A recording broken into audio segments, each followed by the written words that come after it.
Hello, and welcome to another Victory Point Labs episode. My name's Todd, I'm with Kevin and Spencer, and today we're shooting Sagani from Eagle-Gryphon Games.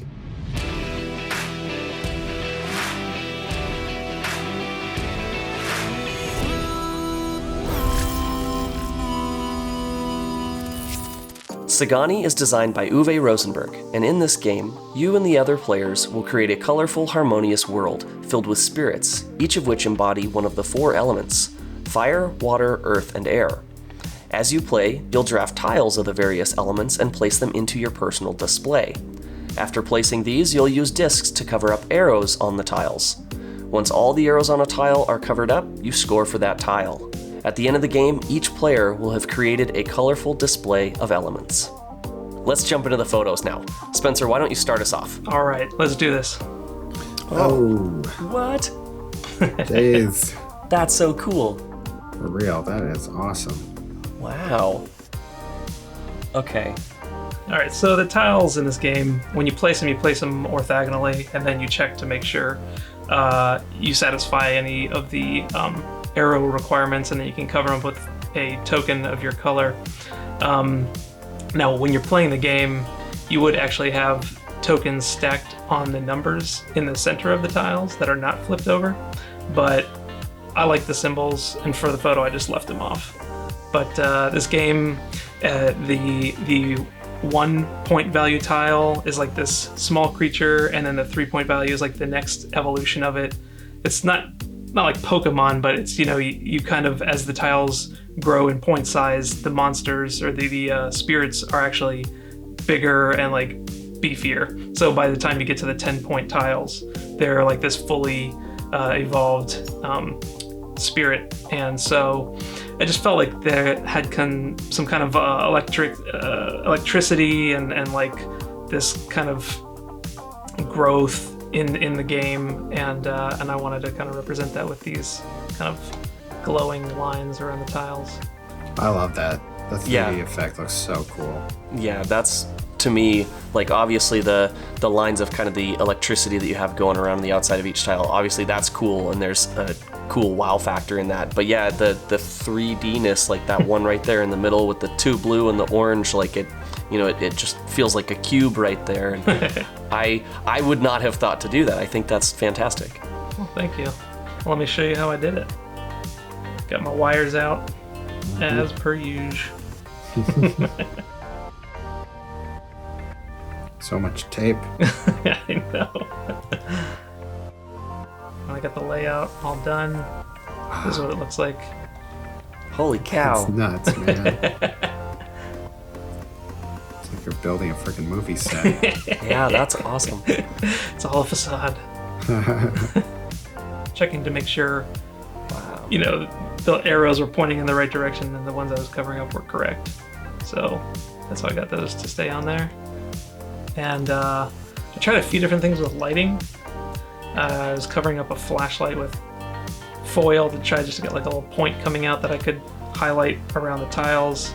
But what I wound up doing was just taking a bunch of single photos of just a little point of light hitting each one of the tiles, and then I put those together in Photoshop, and then added the electric lines in Photoshop as well. That's my final photo. Man, that's cool. That's very cool. Did you kind of hand draw all the electric lines? I did, yeah, with the brush tool. I would go around a few times, and then I added a little glow to it. I think this is one of my favorites that you've done for this whole thing. Thank you.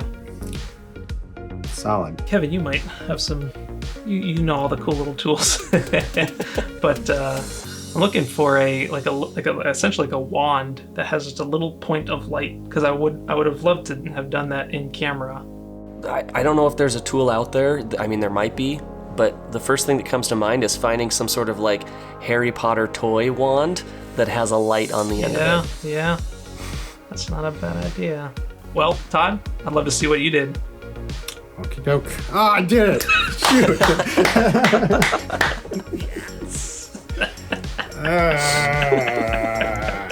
I think we're gonna need to do like a compilation Super of all cut. the okey dokes. Oh yeah. Alrighty, Todd. Let's see what you did. All right. Wow. Oh, cool. Okay, you really captured like the colorful side of this game. It's such a colorful game. The perspective is tripping me up here. What is going on? That was so cool. To be honest, it was an extremely frustrating photo night for me. As you can kind of see there's some movement. There's basically a lot of dropping wooden tokens here. All the cardboard is set in place. And then I have that really, really cool symbol token right in the center. But let me show you some behind the scenes and walk you through how we got here. So that one, the centerpiece, that is a Nerf dart. Nice. With sticky tack. Like a pro. So good. I sticky tack the other tokens to the box. Did you suction cup that tile? No, it's sticky tack. And basically, I was just dropping these things. But as you can see, I had nothing to catch them because I had tried so many things that failed. I was just like, screw it. Like, it's past midnight. We're just dropping these. And I had to do it multiple times. They went all over the kitchen. I had to clean them up every single time and drop them again. Yeah. Oh, man. It was a lot of trial and error because if you've done pictures like this where you're dropping the tokens, they will cover up your main centerpieces. They'll cover up the text that you want to show off. It can be a very frustrating time. The color in this game it's what really gets me. So many popping colors. The character design, like the art itself is fantastic. And with all these different little wooden tokens, I was like, let's just toss them around. I'm happy with how it turned out. Yeah. It was just a bit of a nightmare to make it happen. Also, my wife is trying to sleep and she's like, everything's dropping every 2 seconds. Why is this happening? I think that turned out great. Thanks. Yeah, I like it. Kevin, you are last up. All right. Here we go. Oh, cool. Whoa. So here is my image, and I took some inspiration from the kind of the different elements here. I think, looking through the pieces and all the tiles in the game, it's about kind of these main different elements. And the one that stuck out the most to me was the air one. Mm-hmm. And thinking about it now, I probably should have shown just the air tiles and all the different stages that they have. I also really like the variety of the color in the other tiles. So, yeah. Well, that's pretty cool. I like the light blue turquoise color you've got in the background there. Yeah, and I went with that because that's kind of the main color of the sky in the box. Mm-hmm. So I figured that was a good background color to work with. But let me show you my behind the scenes. So basically, I took a cheap little pitcher here and I drilled a hole in it. And from there I took just some tubing and I stuck it into the end and got out my hot glue gun and I glued this into place. What is even happening right now? Yeah, exactly. And once that was securely glued into place, I filled it with hot water and first I had to set up my pieces, I suppose. Springs, I used springs man. because like they're less solid and they created less shadow. Huh? And then I got some dry ice and dropped it in there. And so when I put the lid on there, all of the kind of dry ice smoke stuff came out of my tube, dipped it into some bubble solution. Oh, that was an actual bubble? It was an actual bubble. What And the so heck? So when these things pop, they have this just really cool effect of kind of all the smoke coming out. And if you wear a soft glove, you can actually hold them. And so I attempted to drop it onto my wife's hand. I would not have imagined that's how you did that shot. Man, Yeah. behind the scenes is essential for this picture. I didn't even know those Awesome. tiles were floating. I thought those were just on the background. Yeah, they were slightly up, I don't know, 4 inches or so. And so that was how I got my shot. I love the background. Man.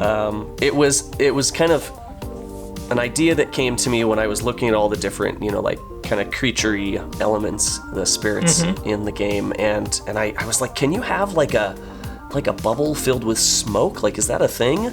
And so I did some research because I tried using my my atmosphere aerosol to just like blow through a bubble thing, and it didn't work. Yeah. Too powerful. Yeah. And I had seen some people who, like, they'll use, like, a vape pen to blow a bubble that way. And I'm like, okay, but I don't have one of those. I don't vape. I'm not going to spend, like, $70 on a vape pen because they get pretty pricey. And I discovered this kit online that's basically what I made, except they charge, like, 25 or 30 bucks for it. And I'm like, okay, well, I could just buy a pitcher myself and just drill a hole in it. And yeah, it just, as long as you put the top on, it feeds it through the tube, dip it in some bubble solution, and you have cool bubbles. And so I got the dry ice, and I only used a couple chunks of it, and I had leftovers. So then we got with the next day, my wife and I sat down with our kids, and we made cool dry ice bubbles. Nice. And you get to play with them, and they pop, and just smoke goes everywhere. It's really cool. Dry ice. Yeah. So your photo was like a split second before it popped on your wife's hand? So it was actually two photos.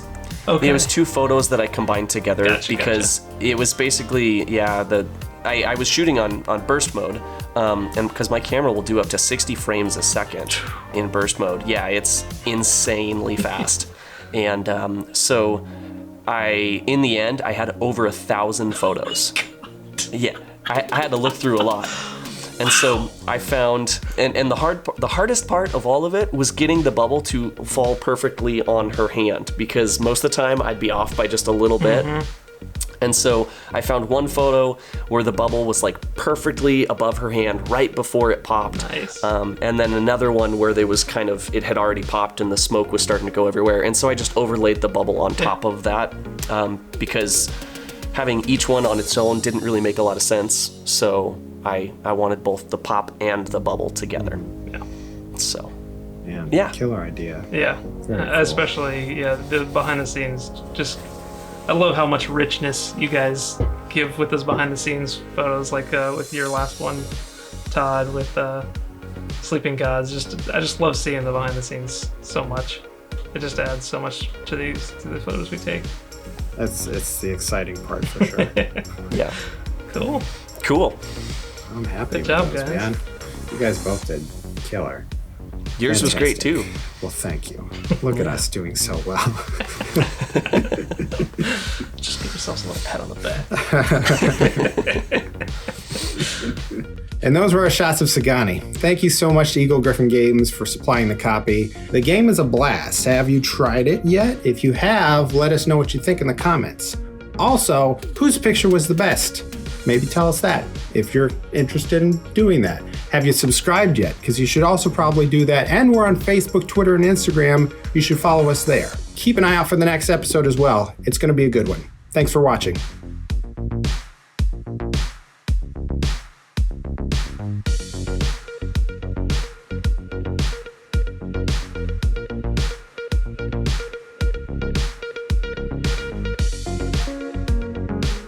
And which picture did you like the best? Let us know in the comments. Make sure to also subscribe. We're on Facebook, Twitter. You're laughing. I caught you laughing. Did I mess up? No, I saw Kevin pointing to himself. Shoot.